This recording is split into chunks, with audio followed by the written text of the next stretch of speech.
Hello welcome नमस्कार स्वागत है। मैं हूं अभिषेक और आप देख रहे हैं अभिषेक एकेडमी का ये ऑनलाइन यूट्यूब चैनल। दोस्तों आज की वीडियो में आप लोग देख रहे हैं कि यूपी टेट एग्जाम का प्रैक्टिस सेट जो पर्यावरण अध्ययन का 100 प्लस प्रश्न को आज की वीडियो में हम कवर करेंगे और सभी प्रश्न आपके वन लाइनर टॉपिक के होंगे। तो इस प्रश्न को लाने का एक ही श्रेय था कि आप कम से कम समय में ज़्यादा से ज़्यादा प्रश्नों को देख सकें।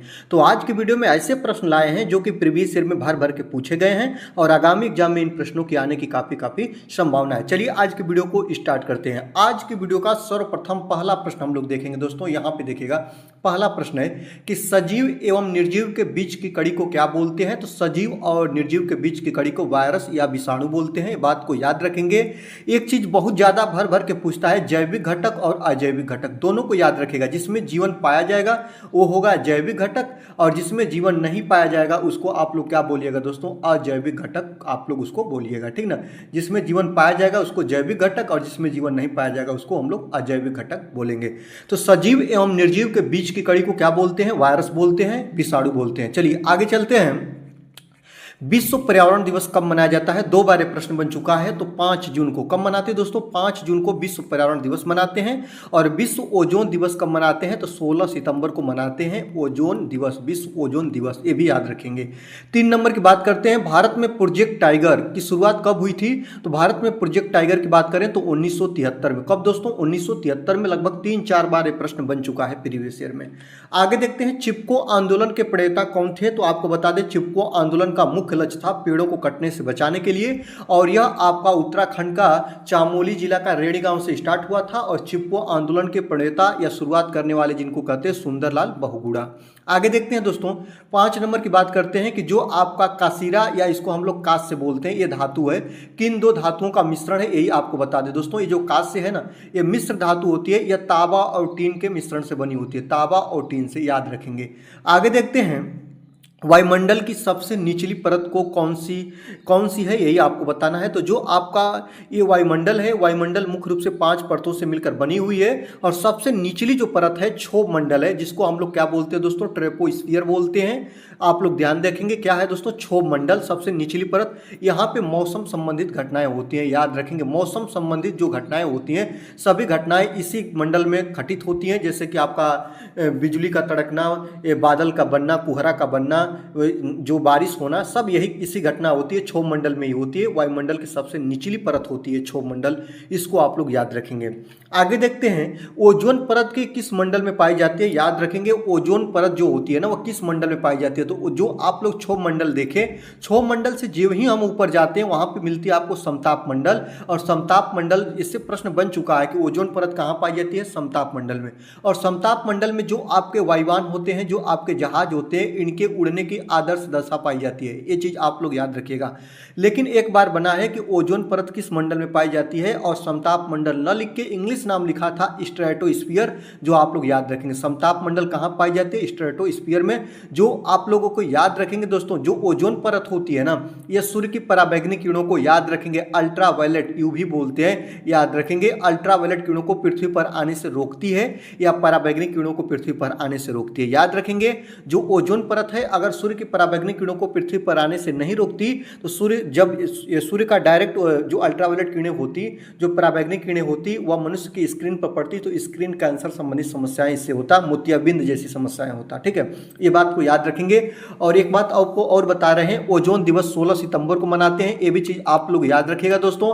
और दूसरी चीज मैं आपको एक चीज और बता रहा हूं, ओजोन परत जो होती है, एक बार एक प्रश्न बना है कि ओजोन परत की जो मोटाई होती है उसको डाप्सन इकाई में मापते हैं, किसमें दोस्तों, याद रखेंगे, डाप्सन इकाई में मापते हैं ओजोन परत की मोटाई को। आगे देखते हैं, गंगा नदी कहां से निकलती है, बताना है। भारत की सबसे पवित्र नदी मानी जाती है गंगा नदी और इसकी पूरी लंबाई 2525 किलोमीटर है, ये भी याद रखेंगे। और याद रखेंगे, गंगा नदी का उद्गम स्थल है गंगोत्री ग्लेशियर, क्या है दोस्तों, याद रखेंगे। गंगा नदी कहाँ से निकलती है, तो गंगोत्री ग्लेशियर से निकलती है। आगे देखते हैं, 9 नंबर प्रश्न की बात करते हैं, भारत का राष्ट्रीय पक्षी कौन सा है, याद रखेंगे। भारत का राष्ट्रीय पक्षी किसे माना जाता है, तो मोर को, ये भी याद रखेंगे। आगे देखते हैं, ग्रीन हाउस गैस में सबसे प्रमुख गैस कौन सी होती है, एक प्रश्न आपको बताना है। ग्रीन हाउस गैस मुख्य रूप से इसमें 4 गैसें होती हैं, जो आप कार्बन डाइऑक्साइड गैस देख लिए, आप लोग N2O को देखिएगा दोस्तों, इसके बाद मेथेन CH4 को देखिएगा और इसके बाद दोस्तों एक चीज और गैस है CFC, जिसको क्लोरोफ्लोरो फ्लोरोकार्बन बोलते हैं। तो ग्रीन हाउस गैस में सबसे प्रमुख गैस कौन होती है? सबसे ज़्यादा मात्रा होती है कार्बन डाइऑक्साइड गैस की, और इसी को क्या बोलते हैं दोस्तों? सबसे प्रमुख गैस बोलते हैं, और इसको CO2 के नाम से जानते हैं। आगे देखते हैं 11 नंबर की बात करते हैं। ध्वनि प्रदूषण को मापने की इकाई क्या होती है? तो ध्वनि प्रदूषण को हम लोग डेसिबल में मापते हैं, इसको डीबी से, स्मॉल डीबी से हम लोग इसको दर्शाते हैं। आगे देखते हैं 12 नंबर की बात करते हैं। गिर राष्ट्रीय उद्यान किस राज्य में स्थित है? आपको बता दें, एशियाई शेरों के संरक्षण के लिए जाना जाता है, ये बात याद रखिएगा। और गिर राष्ट्रीय उद्यान कहाँ पे दोस्तों? गुजरात में है। कहाँ पे दोस्तों? गुजरात में। गुजरात से एक और अभ्यारण्य आता है जिसको हम लोग बोलते हैं गधों का अभ्यारण्य, याद रखेंगे, गधों का अभ्यारण्य। ये भी कहाँ है दोस्तों? गुजरात में। ये आप लोग याद रखेंगे, जो है कहाँ है दोस्तों अभ्यारण्य? ये आपका गुजरात में गधों का अभ्यारण्य हो और गिर राष्ट्रीय उद्यान, दोनों गुजरात के बहुत प्रमुख उद्यान है या अभ्यारण्य है। आगे देखते हैं प्लेग क्या है? 13 नंबर के प्रश्न की हम लोग बात करेंगे प्यारे कि प्लेग क्या है। प्लेग एक जीवाणु जनित बीमारी है, ये याद रखेंगे, जीवाणु जनित बीमारी है। आगे देखते हैं सूर्यमणि को जंगल की बेटी क्यों कहा गया, जो आपके एनसीईआरटी में इसका वर्णन भी मिलता है। तो सूर्यमणि को जंगल की बेटी इसलिए कहते हैं क्योंकि यह झारखंड में जंगलों को बचाने के लिए आंदोलन चलाई थी, ये बात को याद रखेंगे। इनके द्वारा आंदोलन चलाया गया था, कहाँ पर दोस्तों? झारखंड में।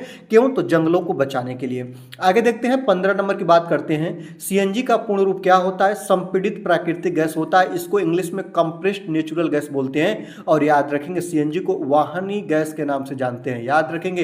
इसको हम लोग क्या बोलते हैं? वाहन गैस के रूप में इसको हम जानते हैं सीएनजी, इसका फुल फॉर्म बिल्कुल याद रखेंगे। और ये आपका मीथेन का एक भाग होता है या उसका एक अवयव होता है। आगे देखते हैं एलपीजी का मुख्य अवयव क्या होता है? जो आपकी एलपीजी होती है, इससे कई बार प्रश्न बने। एलपीजी का फुल फॉर्म क्या होता है? लिक्विफाइड पेट्रोलियम गैस होता है, ये बात को याद रखिएगा। और एलपीजी जो है आपका ब्यूटेन और प्रोपेन के मिश्रण से बनती है, ये चीज़ आप लोग याद रखेंगे। आगे देखते हैं 17 नंबर प्रश्न की बात करते हैं। अम्लीय वर्षा, जिसको हम लोग एसिड रेन के नाम से जानते हैं, के लिए उत्तरदायी गैस कौन है? तो आपको बता दें दोस्तों, सल्फर डाइऑक्साइड, याद रखेंगे SO2 अम्लीय वर्षा के लिए सबसे ज़्यादा उत्तरदायी होती है, और नाइट्रोजन ऑक्साइड होती है, ये बात को याद रखेंगे। नाइट्रोजन ऑक्साइड जो होती है ये भी अम्लीय वर्षा के लिए उत्तरदायी होती है। आगे देखते हैं काजीरंगा राष्ट्रीय उद्यान कहाँ पे स्थित है? आपको बता दें दोस्तों, काजीरंगा राष्ट्रीय उद्यान एक सिंह के गैंडे के लिए प्रसिद्ध है, जो आपके असम राज्य में है। कहाँ पे दोस्तों? असम राज्य में, बहुत इंपॉर्टेंट है। आगे देखते हैं दोस्तों, पौधे में प्रकाश संश्लेषण, जिसको फोटोसिंथेसिस की जो प्रोसेस बोलते हैं, किस रंग में सबसे अधिक होती है? तो जो पौधे में प्रकाश संश्लेषण की जो प्रोसेस होती है, जो प्रक्रिया होती है, वो लाल रंग में सबसे तेज होती है, लाल रंग में सबसे तेजी से होती है। आगे देखते हैं पर्यावरण संरक्षण अधिनियम कब पारित हुआ था? तो आपको बता दें, भारतीय संसद में पर्यावरण संरक्षण अधिनियम 1986 में जो पारित हुआ था। आगे देखते हैं वायुमंडल में नाइट्रोजन कितने % पाई जाती है? तो 78% पाई जाती है। ऑक्सीजन की बात करें दोस्तों तो 20.95%, या इसी को बोलते हैं दोस्तों नियर अबाउट 21% क्या पाई जाती है? ऑक्सीजन पाई जाती है, ठीक है। इसके बाद आपका आर्गन होता है, याद रखेंगे आर्गन होता है, आर्गन 0.93% पाई जाती है। और आपको बता दें दोस्तों CO2 कार्बन डाइऑक्साइड गैस होती है, 0.034% पाई जाती है। ये बहुत इंपॉर्टेंट है। एक बार ऐसा प्रश्न बना है कि अपने वायुमंडल में किन दो गैसों का मिश्रण 99% है, आपको यही बताना है किन दो गैसों का। तो आपको पता है ना कि जो आपकी एक गैस है जिसका नाम है नाइट्रोजन, और एक गैस है दोस्तों ऑक्सीजन, दोनों गैसों का मिश्रण कितना % है दोस्तों? जो आपका 99% है। ये प्रश्न आपके प्रीवियस ईयर में बन चुका है, जब आप प्रीवियस ईयर प्रश्न को देखेंगे तो आपको वहां से मिल जाएगा। दोस्तों आज की वीडियो कैसी लग रही है? आपसे एक छोटा सा विनम्र निवेदन है कि वीडियो को जरूर से जरूर आप लोग लाइक करिएगा दोस्तों, और पूरा वीडियो लास्ट तक आप लोग देखिएगा, क्योंकि आज की वीडियो में पूरे 130 प्रश्नों को हम कवर करने वाले हैं। 130 प्रश्न आपके एग्जाम की दृष्टि से काफी महत्वपूर्ण होंगे, जिसमें आपके बहुत अच्छे अच्छे प्रश्नों को मैंने सजोया है।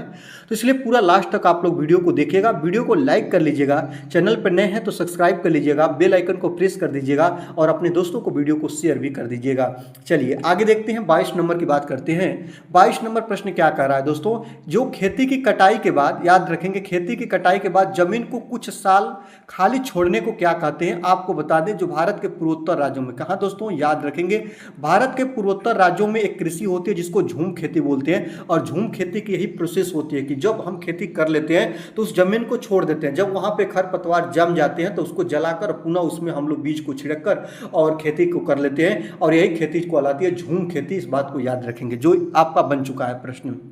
आगे देखते हैं 23 नंबर प्रश्न की बात करते हैं, मच्छरों से होने वाले रोग क्या होते हैं? जो मच्छर काटते हैं उनसे मलेरिया फैलते हैं, आपका डेंगू फैलता है और चिकनगुनिया। ये जो तीनों रोग आप लोग देख रहे हैं ना, ये मच्छर के काटने से फैलते हैं। आगे देखते हैं दोस्तों, यहीं पे मैं आपको बता दूं, एक प्रश्न बहुत ज्यादा पूछता है, टाइफाइड। याद रखेंगे टाइफाइड, जो टाइफाइड होता है ना, ये कैसे फैलता है? तो जो आपका टाइफाइड होता है ना, यह दूषित जल के सेवन से फैलता है। याद रखिएगा, बहुत इंपॉर्टेंट है, दूषित जल के सेवन से, याद रखेंगे दूषित जल के सेवन से आपका टाइफाइड फैलता है। आगे देखते हैं मलेरिया की दवा, याद रखेंगे, जिसको हम लोग बोलते हैं दोस्तों कुनैन, किस पेड़ से प्राप्त होती है ये आपको बताना है। जो मलेरिया की दवा है इसको हम कुनैन के नाम से जानते हैं, और जो एक पेड़ होता है, एक वृक्ष होता है, उसके छाल से बनाई जाती है, उस पेड़ का नाम है सिनकोना। सिनकोना पौधे की छाल से प्राप्त की जाती है मलेरिया की दवा, जिसको हम लोग कुनैन बोलते हैं। आगे देखते हैं रक्त की कमी, याद रखेंगे, जब किसी व्यक्ति के अंदर ब्लड की कमी, रक्त की कमी होती है तो उसको हम लोग एनीमिया बोलते हैं। एक बात तो आप लोग ये याद रखिएगा, एनीमिया। और जो रक्त की कमी, एनीमिया को दूर करने के लिए क्या खाया जाता है या क्या खाना चाहिए, ये आपको बताना है। तो रक्त की कमी, एनीमिया को दूर करने के लिए गुड़, आंवला और हरी पत्तेदार सब्जियों का सेवन करना चाहिए। ये प्रश्न आपके बन चुके हैं। आगे देखते हैं 26 नंबर प्रश्न की बात करते हैं, भारत में साइलेंट वैली किस राज्य में है? शांत घाटी इसको बोलते हैं, याद रखेंगे, हिंदी में इसको शांत घाटी भी कहते हैं। अगर आप लोग साइलेंट वैली याद रखे हैं तो जो आप शांत घाटी को भी याद रखिए। जो भारत में कहाँ है दोस्तों? केरल में है, याद रखेंगे। शांत घाटी कहाँ है या साइलेंट वैली कहाँ है? तो केरल में है, इस बात को याद रखेंगे। जैव विविधता सबसे अधिक कहाँ पे पाई जाती है? आपका अगर एक प्रश्न बन जाए कि जैव विविधता सबसे अधिक कहाँ पे पाई जाती है, तो जैव विविधता जो आपके सबसे ज़्यादा केरल में पाई जाती है। कहाँ पे दोस्तों? केरल में, और शांत वैली, साइलेंट वैली या शांत घाटी में, इस बात को याद रखेंगे। अगर दोस्तों आप लोग चाहते हैं कि पूरी वीडियो की आपको बिल्कुल फ्री में PDF मिल जाए, जो आपको केवल PDF से पढ़ने में भी आसानी हो, आप चीज़ों को पढ़ें और PDF में भी चीज़ों को देख पाएं, तो आप हमारे व्हाट्सएप नंबर 63 88 46 79 11 पे आप लोगों को व्हाट्सअप करना होगा। व्हाट्सअप में दोस्तों आपको लिखना होगा PDF, वहाँ से बिल्कुल फ्री में आपको PDF मिल जाएगी। और हमारा व्हाट्सअप चैनल, जो आपका व्हाट्सअप ग्रुप है अभिषेक एकेडमी का, वहाँ पे आपको ऐड कर दिया जाएगा, और वहाँ से हर वीडियो की बिल्कुल फ्री में PDF आपको मिलती रहेगी। चलिए आगे देखते हैं दोस्तों, 27 नंबर प्रश्न की बात करते हैं कि पर्यावरण का दुश्मन किस वृक्ष को कहा जाता है? तो पर्यावरण का दुश्मन जो होता है यूकेलिप्टस को बोलते हैं, जिसको हम लोग आमतौर पर सफेदा बोलते हैं। क्यों? क्योंकि इसको सबसे ज़्यादा जल की आवश्यकता होती है, और जल का अधिक सेवन करने के कारण जहाँ पे ये जामता है, वहाँ की जो भूमि होती है, जो पृथ्वी होती है, उसको बंजर भूमि में कन्वर्ट कर देता है। ये बात याद रखेंगे, इस कारण इसको पर्यावरण का दुश्मन बोला जाता है। इस बात को आप लोग याद रखेंगे, यूकेलिप्टस को, ये बात को याद रखेंगे, ठीक है।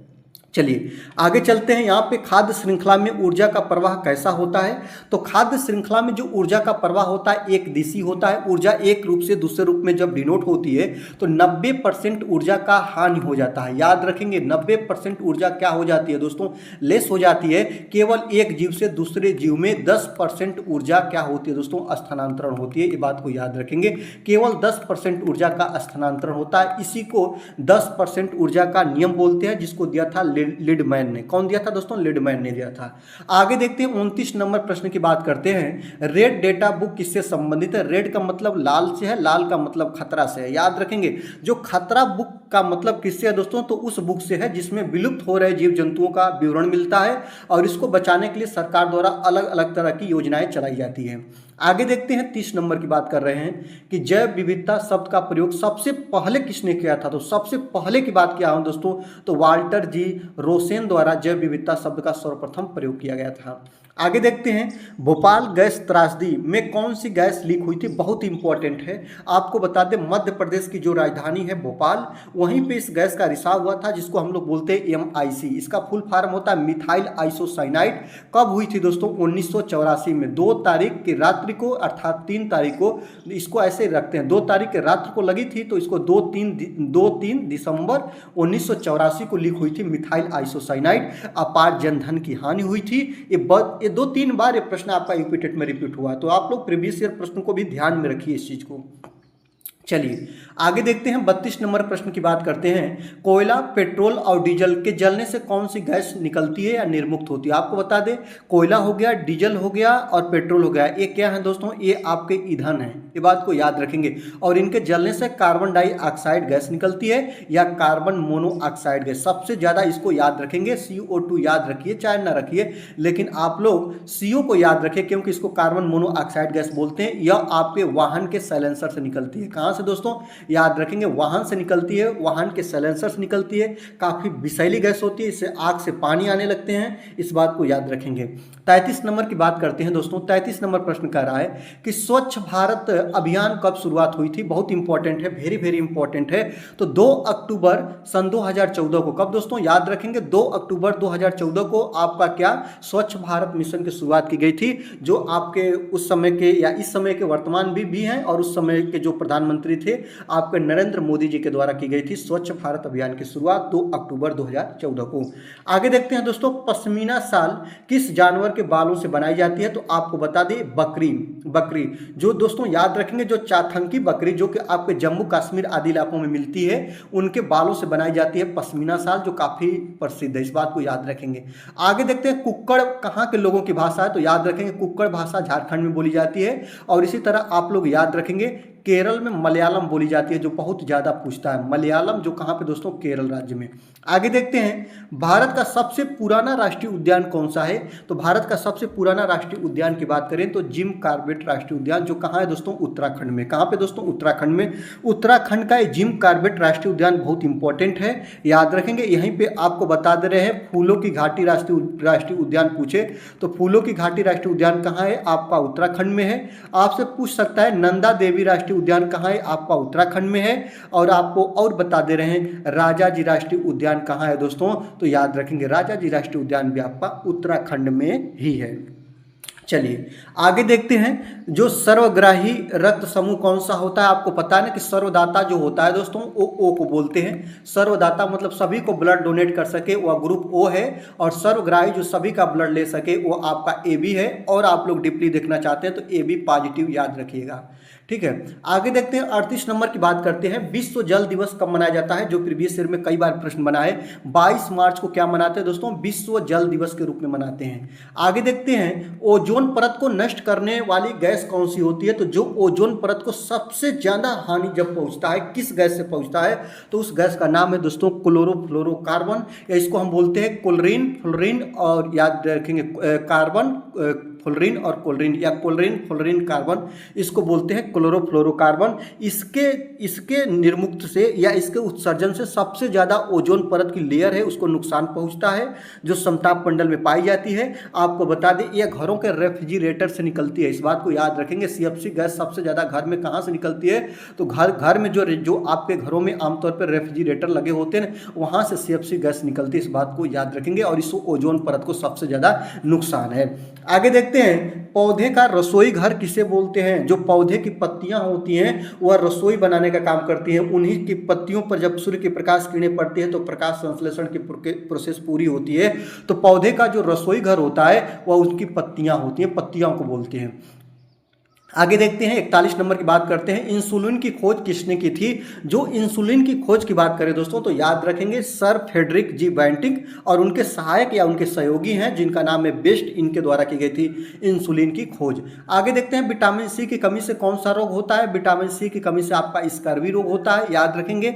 विटामिन सी जो होता है वह खट्टे खट्टे खट्टे खाद्य पदार्थों में पाया जाता है, इस बात को याद रखेंगे। और एक प्रश्न आपका बना है कि मसूड़े से खून आना, याद रखेंगे, बहुत इंपॉर्टेंट कि मसूड़े से खून आना किस विटामिन की कमी से होता है? तो याद रखेंगे, मसूड़ों से खून आना विटामिन सी की कमी से होता है, इस बात को याद रखिएगा दोस्तों।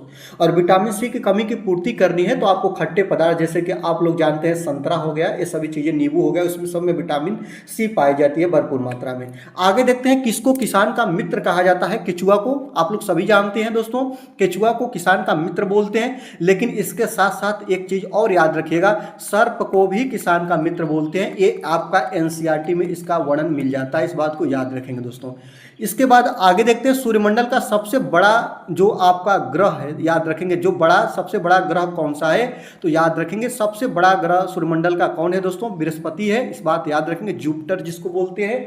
आपको एक बात और बता दे रहे हैं, सूर्यमंडल का सबसे बड़ा क्यों ग्रह है, क्योंकि इसके उपग्रहों की संख्या सबसे ज्यादा है, इस बात को याद रखेंगे। उपग्रहों की संख्या सबसे ज्यादा किसकी है दोस्तों, तो बृहस्पति की है। चमकीला ग्रह किसे बोलते हैं, शुक्र को बोलते हैं। भोर का तारा शुक्र को बोलते हैं। नीला ग्रह किसे बोलते हैं, पृथ्वी को बोलते हैं। लाल ग्रह किसे बोलते हैं, मंगल को बोलते हैं। इस तरह चीजों को आप लोग याद रखिएगा, ठीक है। चलिए आगे देखते हैं, बिहू किस राज्य का लोक नृत्य बहुत चर्चा में रहता है, जो असम का, असम की बहु प्रसिद्ध है, इस तरह आप लोग याद रखेंगे। असम का जो राज्य लोक नृत्य क्या है, तो बिहू है, याद रखिएगा। आगे देखते हैं, भारत में वन महोत्सव के जनक कौन है, ये बताना है दोस्तों, तो याद रखेंगे के.एम. मुंशी। किनको बोला जाता है, के.एम. मुंशी को वन महोत्सव के जनक बोला जाता है। आगे देखते हैं, चित्रकूट जलप्रपात जलप्रपात जो है किस नदी पर है, तो आपको बता दें जो चित्रकूट जलप्रपात है वह आपका इंद्रावती नदी पर है। किस नदी पर दोस्तों, इंद्रावती नदी पर। आगे देखते हैं, दूध की शुद्धि किस यंत्र से मापी जाती है, तो याद रखेंगे दूध की शुद्धता की माप अगर हम बात करें दोस्तों, तो लैक्टोमीटर से नापते हैं। किससे दोस्तों, याद रखेंगे लैक्टोमीटर से नापते हैं, याद रखेंगे, इस बात को याद रखेंगे। और दूध से दही, याद रखिएगा, दूध से जो दही बनती है यह कौन सी घटना होती है, तो आपको बता दें यह रासायनिक प्रोसेस होता है, याद रखेंगे, यह रासायनिक परिवर्तन होता है। यह भी आपका प्रश्न बन चुका है, बात को याद रखेंगे। जो भौतिक परिवर्तन होता है इसमें जो मॉलिक्यूल चेंजअप होते हैं पुनः अपनी अवस्था को पा लेते हैं, लेकिन जो आपका केमिकल चेंजअप होता है, केमिकल परिवर्तन होता है, रासायनिक परिवर्तन होता है, इसमें दही से दूध, जो दूध से दही बन जाएगा लेकिन दही से फिर दूध में परिवर्तन नहीं होगा, तो यह रासायनिक परिवर्तन है, याद रखेंगे। और दूध से दही बनाने की जो प्रोसेस होती है वह लैक्टोबैसिलस नामक जीवाणु के कारण होती है, ये भी याद रखिएगा।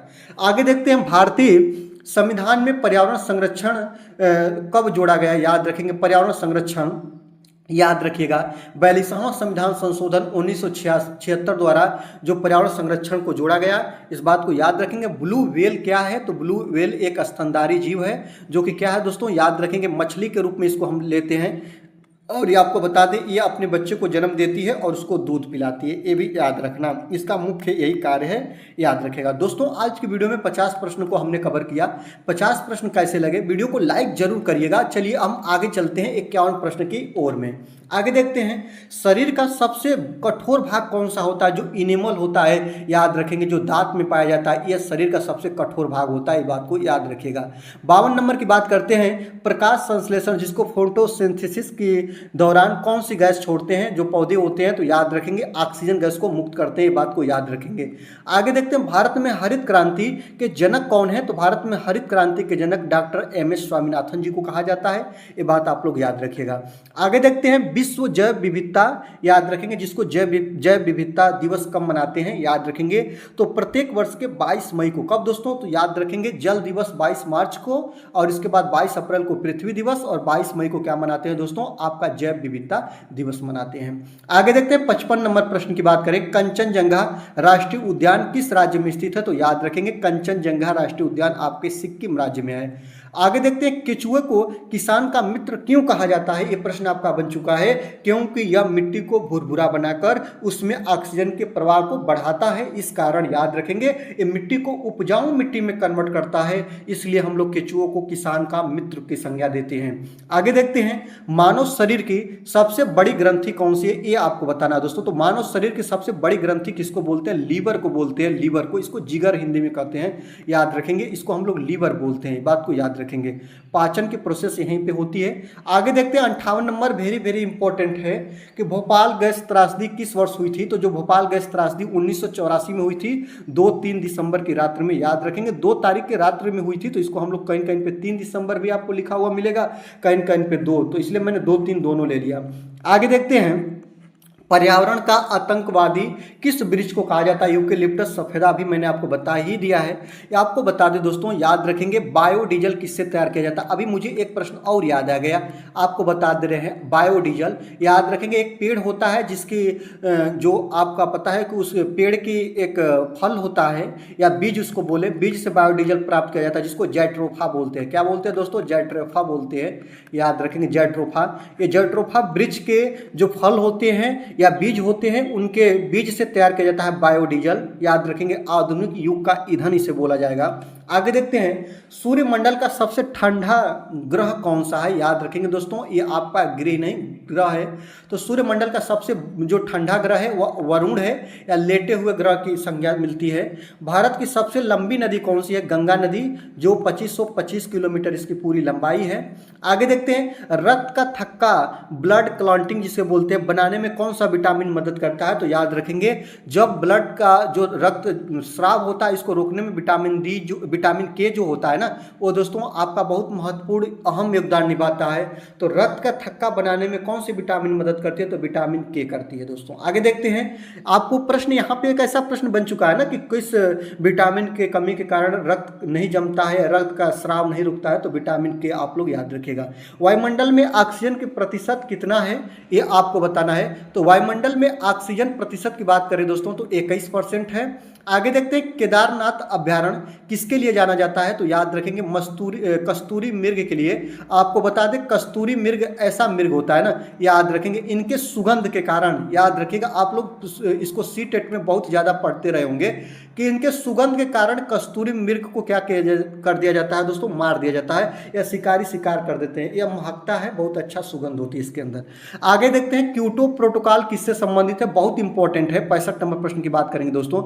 जो आपका क्योटो प्रोटोकॉल है या जलवायु परिवर्तन और ग्रीन हाउस गैसों पर काम करने हेतु है। जलवायु परिवर्तन को ध्यान में रखते हुए क्योटो प्रोटोकॉल, और ग्रीन हाउस गैसों को संरक्षण या ग्रीन हाउस गैसों को कम कैसे किया जाए, या ग्रीन हाउस गैसों पर कैसे लगाव कर रखा जाए, यह क्योटो प्रोटोकॉल इससे संबंध रखता है। इस बात को याद रखिएगा। मिनमाता रोग किसके कारण होता है? तो याद रखेंगे, पारा, या इसको मरकरी बोलते हैं या HG बोलते हैं, इसके अधिकता के कारण आपका मिनमाता रोग होता है। आगे देखते हैं, इटाई या इकाई कहीं इस पर मिलता है, और इंग्लिश में इसको ईतो बोलते हैं। रोग किस तत्व के कारण होता है? तो कैडमियम। याद रखेंगे, कैडमियम के कारण आपका इटाई रोग होता है।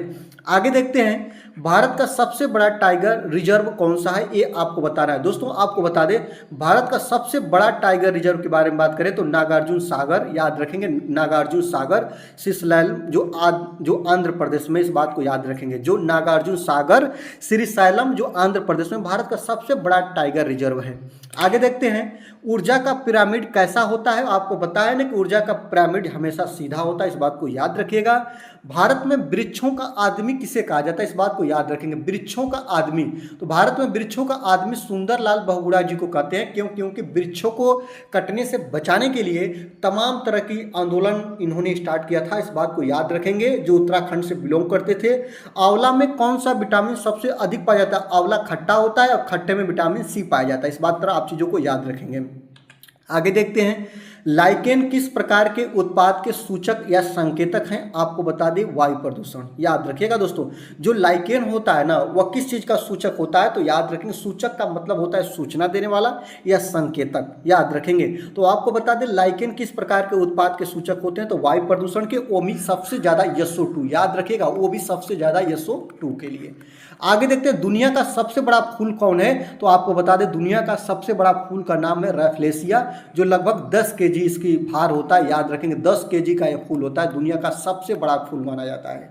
आगे देखते हैं, भारत में जल पुरुष किसे कहा जाता है? तो याद रखेंगे, राजेंद्र प्रसाद को जल पुरुष के नाम से जानते हैं। NCERT में इसका बहुत ज़्यादा बढ़िया वर्णन मिलता है, आप लोग इसको पढ़कर याद रखिएगा।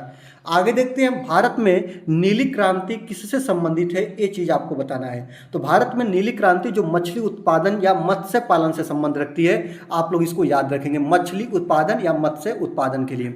बहुत कम समय में ज़्यादा प्रश्नों को कवर कर रहे हैं, बहुत छोटी वीडियो होगी, पूरी वीडियो लास्ट तक देखिएगा। और आपसे एक बार और विनम्र निवेदन करेंगे दोस्तों, वीडियो को जरूर से जरूर लाइक करिएगा, क्योंकि आपके एक लाइक मुझे 1000 वीडियो बनाने के लिए मोटिवेट करता है। और एक वीडियो बनाने में काफ़ी मेहनत स्पेंड होती है, बहुत टाइम खर्च होता है दोस्तों।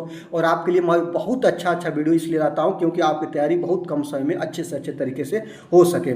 आगे देखते हैं, विश्व ओजोन दिवस कब मनाया जाता है? ये आपको बताना है। तो प्रत्येक वर्ष के 16 सितंबर को विश्व ओजोन दिवस मनाते हैं, ये बात याद रखेंगे। 77 नंबर की बात करें कि जो आपका रणथंभौर राष्ट्रीय उद्यान कहाँ है? तो राजस्थान में है आपका जो रणथंभौर राष्ट्रीय उद्यान। इस बात तरह आप चीज़ों को याद रखिएगा।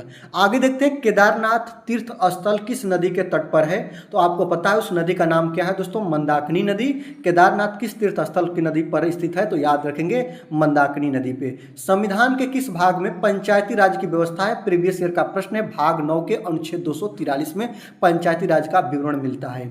आगे देखते हैं स्कर्वी रोग किसके कमी से होता है, आपको बता दें स्कर्वी रोग विटामिन सी की कमी से होता है। चीज़ों को याद रखिएगा।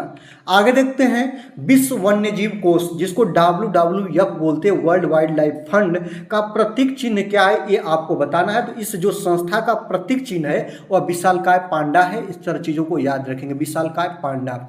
आगे देखते हैं भारत में पर्यावरण शिक्षा केंद्र कहाँ पे है, तो भारत में पर्यावरण शिक्षा केंद्र का जो आपका कार्यालय है या सचिवालय जो इसका स्थित है वह आपके गुजरात के अहमदाबाद में है। कहाँ पे दोस्तों, भारत में पर्यावरण शिक्षा केंद्र जो आपका अहमदाबाद में स्थित है, गुजरात के अहमदाबाद में। आगे देखते हैं कौन सी गैस फलों को प्राकृतिक रूप से पकाती है, ये चीजें आप बताइएगा। कौन सी गैस है जो फलों को प्राकृतिक रूप से पकाती है, पकाने का काम करती है, जो आप लोग देखे होंगे आमतौर तरीकों पर घरों में इसका हम प्रयोग करते हैं किसी फल को पकाने के लिए, जिसका नाम है दोस्तों एथिलीन। क्या है दोस्तों, याद रखेंगे एथिलीन है। आगे देखते हैं ध्वनि की तीव्रता किस यंत्र से मापी जाती है, तो ध्वनि की तीव्रता याद रखेंगे ऑडियोमीटर से नापी जाती है। किससे दोस्तों, ऑडियोमीटर से नापी जाती है। और किस में नापी जाती है, तो दोस्तों याद रखेंगे डेसिबल में मेजरमेंट की जाती है, नापी जाती है।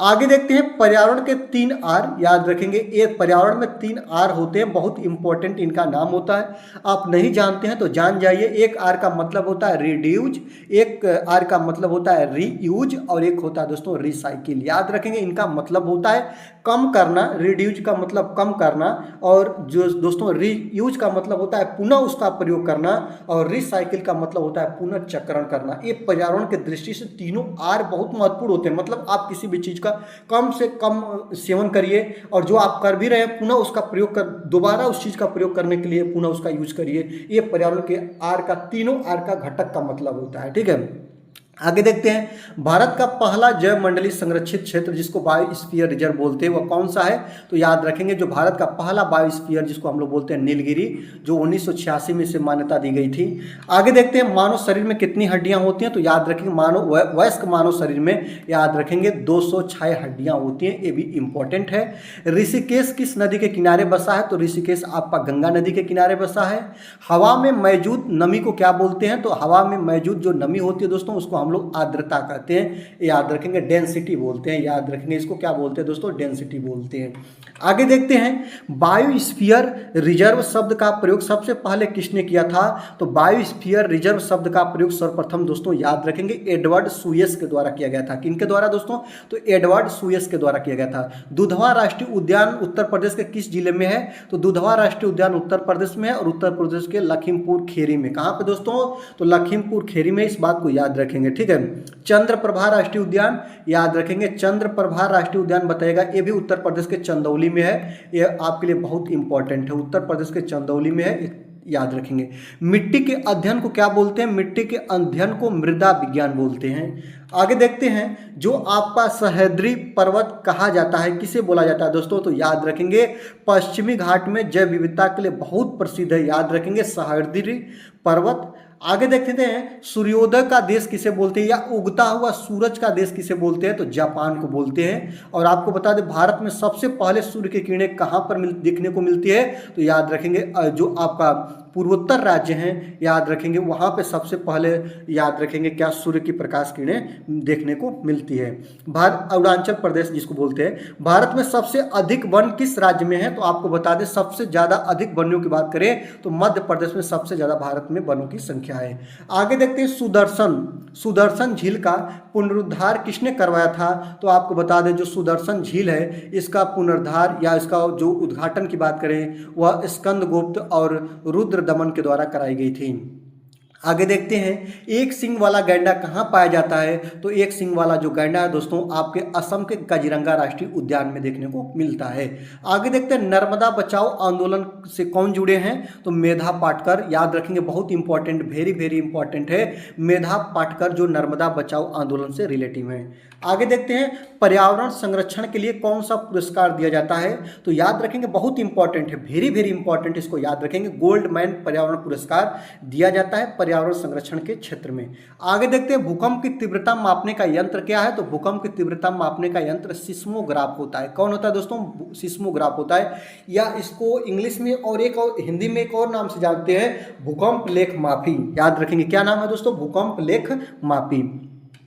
आगे देखते हैं जंगली गधों का अभ्यारण्य कहाँ है। तो आपको बता दें जंगली गधों का अभ्यारण्य आपके गुजरात में है, आपको बताएं। और यही गिर राष्ट्रीय उद्यान कहाँ है? एशियाई शेरों के लिए जाना जाता है, ये भी आपका गुजरात में ही है।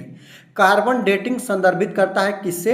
तो जो कार्बन डेटिंग होता है ना दोस्तों, वह प्राचीन स्थलों में मौजूद हड्डियों या सामग्रियों के आयु मापन में, एज मापन में किया जाता है। कि कोई भी जो आपका पर्वत पठार या जो प्राचीन हड्डियां हैं, ये कितनी साल पुरानी है, इसका एज मापन या आयु मापन के लिए हम लोग कार्बन डेटिंग का प्रयोग करते हैं। ठीक है, आगे देखते हैं 103 नंबर प्रश्न की बात करते हैं कि संविधान सभा ने राष्ट्रीय गान को कब अपनाया था। तो याद रखेंगे 24 जनवरी 1950 को संविधान सभा ने राष्ट्रीय गान को अपनाया था। आगे देखते हैं जो बायोमैग्निफिकेशन क्या है। तो बायोमैग्निफिकेशन एक प्रोसेस होती है या एक पद्धति होती है जो समय के साथ ऊतक में विषैले पदार्थ की बढ़ती सांद्रता को मापन करते हैं इसके माध्यम से। आगे देखते हैं ग्रीन पीस इंटरनेशनल का मुख्यालय कहाँ है दोस्तों। तो याद रखेंगे एम्स्टर्डम में है, याद रखेंगे एम्स्टर्डम में है। आगे देखते हैं 106 नंबर की बात करते हैं नीदरलैंड, याद रखेंगे। भारत में निम्नलिखित में से कौन सी एजेंसी मुख्य रूप से प्रदूषण को मापन से संबंधित है। प्रश्न आपका प्रीवियस ईयर में कई बार बन चुका है। तो केंद्रीय प्रदूषण नियंत्रण बोर्ड, जिसका जो दोस्तों याद रखेंगे इसका कार्यालय कहाँ पे है। तो इसका कार्यालय आपके दिल्ली में है। जो याद रखेंगे वह भारत में एक ही ऐसी एजेंसी है जो प्रदूषण मेजरमेंट का कार्य करती है। इस तरह आप लोग याद रखेगा। आपको एक प्रदूषण की बात आई है तो मैं आपको एक बात और बता रहा हूँ दोस्तों, याद रखेंगे ग्रीन मफलर किससे संबंधित रखता है, बात याद रखिएगा। ग्रीन मफलर, तो ग्रीन मफलर जो होते हैं दोस्तों याद रखेंगे यह ध्वनि प्रदूषण से संबंधित है। किससे? ध्वनि प्रदूषण से संबंधित है। ये प्रश्न आपके बहुत बार बन चुका है, इस तरह आप चीजों को याद रखिएगा। आगे देखते हैं जो 107 नंबर प्रश्न की बात करते हैं। जो आपकी कोटोपॉक्सी एक जागृत ज्वालामुखी है जो अवस्थित है कहाँ पे दोस्तों? एंडीज में। कहाँ पे दोस्तों? याद रखेंगे जो आपकी कोटोपॉक्सी एक जागृत ज्वालामुखी जो एंडीज में स्थित है। आगे देखते हैं तिब्बत की जो सांगपो नदी तिब्बत में, याद रखेंगे जो तिब्बत की सांगपो नदी है इसको भारत में किस नाम से जानते हैं? तो ब्रह्मपुत्रा के नाम से जानते हैं। आगे देखते हैं ध्रुव तारा कहा जाता है तो उत्तरी तारे को। किस तारे को? उत्तरी तारे को। आगे देखते हैं वायुमंडल का प्रमुख स्तर जो पृथ्वी के सबसे पास है या वायुमंडल के सबसे निचली परत, इसको हम लोग बोलते हैं क्षोभ मंडल को कहते हैं। भारतीय संसद द्वारा जैव विविधता अधिनियम पारित किया गया था कब? तो याद रखेंगे 11 दिसंबर 2002 को जैव विविधता अधिनियम भारतीय संसद द्वारा पारित किया गया था। आगे देखते हैं निम्नलिखित में से कौन सी कृषि करने की प्रक्रिया पर्यावरण संरक्षण में सहायक होती है। आपको बता दें एक कृषि की प्रोसेस होती है जिसको हम लोग दोस्तों बोलते हैं जैविक खेती। और जैविक खेती जो होती है वह पर्यावरण संरक्षण, पर्यावरण की दृष्टि से जो सबसे संरक्षित खेती मानी जाती है, ये बात याद रखेंगे। जो आपका जैविक खेती है ना, इसको ध्यान रखिएगा। आगे देखते हैं अम्लीय वर्षा संबंधित है तो सल्फ्यूरिक एसिड से है, याद रखेंगे।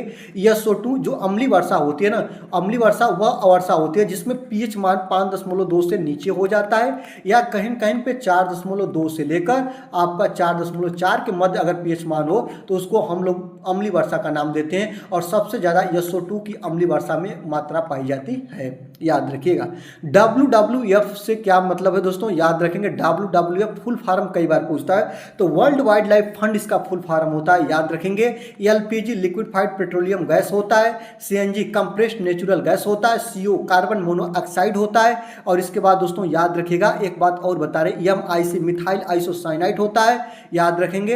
ये चीज़ें आपके लिए बहुत बार बना है। CH4 याद रखेंगे, मेथिन बोलते हैं। CFC क्लोरोफ्लोरोकार्बन बोलते हैं। ये आपके पर्यावरण में कई बार चीज़ें भर भर के पूछ ली गई है, ठीक है। आगे देखते हैं फूलों की घाटी अवस्थित है कहाँ पे दोस्तों? उत्तराखंड में। एक अभ्यारण्य है फूलों की घाटी जो उत्तराखंड में स्थित है। आगे देखते हैं, वन्य जीव सुरक्षा अधिनियम पारित किया गया था कब? 1972 में दोस्तों। वन्य जीव सुरक्षा अधिनियम 1972 में किस देश के संविधान से मौलिक कर्तव्य लिए गए हैं? तो मौलिक कर्तव्य का जो आपका प्रावधान है यूएसएसआर से लिया गया है। आगे देखते हैं, जो दोस्तों याद रखेंगे 121 प्रश्न की, कि घास भूमि क्षेत्र के परितंत्र के खाद्य श्रृंखला में सबसे उच्च स्तर का उपभोक्ता क्या होता है? तो याद रखेंगे खाद्य श्रृंखला में सबसे उच्च स्तर का जो आपका उपभोक्ता होता है उसको हम देखते हैं मकर रेखा किसे कहते हैं? तो 23.5 डिग्री, याद रखेंगे दोस्तों 23.5 डिग्री जो दक्षिणी अक्षांश को क्या बोलते हैं दोस्तों? मकर रेखा बोलते हैं। आगे देखते हैं, इकोसिस्टम शब्द का प्रयोग सर्वप्रथम किसने किया था? ये आपको बताना है। तो इकोसिस्टम शब्द का प्रयोग सर्वप्रथम डॉक्टर एजी टाउंसले के द्वारा किया गया था। किनके द्वारा दोस्तों? डॉक्टर एजी टाउंसले के द्वारा इकोसिस्टम पारिस्थितिकी शब्द का प्रयोग किया गया था। कहां पे आर्सेनिक द्वारा जल प्रदूषण सर्वाधिक होता है? तो पश्चिम बंगाल में। भारत के पश्चिम बंगाल में आर्सेनिक द्वारा जल प्रदूषण सर्वाधिक होता है। आगे देखते हैं, वन महोत्सव कब मनाया जाता है? तो प्रत्येक वर्ष के 1 अगस्त से 7 अगस्त, मतलब अगस्त का जो प्रथम सप्ताह होता है इसमें हम लोग वन महोत्सव मनाते हैं। याद रखेंगे, ये बात को ध्यान रखेंगे। यदि जलमंडल में CO2 कार्बन डाइऑक्साइड गैस को हटा दिया जाए तो सर्वप्रथम प्रभावित होगा, क्या प्रभावित होगा दोस्तों? तो याद रखेंगे उत्पादक प्रभावित होंगे। ये बात को याद रखेंगे। उत्पादक में कौन आते हैं? तो पेड़ पौधे आते हैं। पेड़ पौधों को आवश्यकता होती है प्रकाश संश्लेषण के प्रोसेस में CO2 की, और पेड़ पौधे जो CO2 नहीं कर पाएंगे तो यह अपना प्रोसेस कर ही नहीं पाएंगे, अपना भोजन तैयार कर ही नहीं पाएंगे। तो जब CO2 नहीं मिलेगा तो उत्पादक अपना पेड़ पौधे हरे भरे रहेंगे नहीं, और जब हरे भरे पेड़ पौधे नहीं रहेंगे तो हमको भोजन कहाँ से मिलेगा? हमको CO2 और O2 का जो औसत मिश्रण है कहाँ से मिल पाएगा?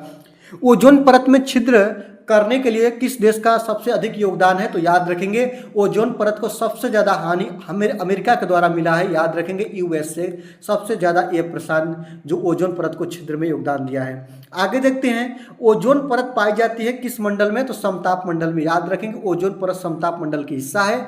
विश्व वन्यजीव निधि का शुभंकर क्या है? तो पांडा। याद रखेंगे पांडा चित्र का प्रयोग करते हैं विश्व वन्यजीव निधि में। किस देश में सर्वाधिक अम्लीय वर्षा होती है? तो नॉर्वे में। याद रखेंगे दोस्तों नॉर्वे में होती है, इस बात को याद रखेंगे। दोस्तों आज की वीडियो में आपने 132 प्रश्नों को कवर किया। वीडियो कैसी लगी? अच्छी लगी तो लाइक करिएगा, शेयर करिएगा, और चैनल पर नए हैं तो चैनल को सब्सक्राइब करके बेल आइकन को प्रेस करिएगा। Thank for watching. Thank you.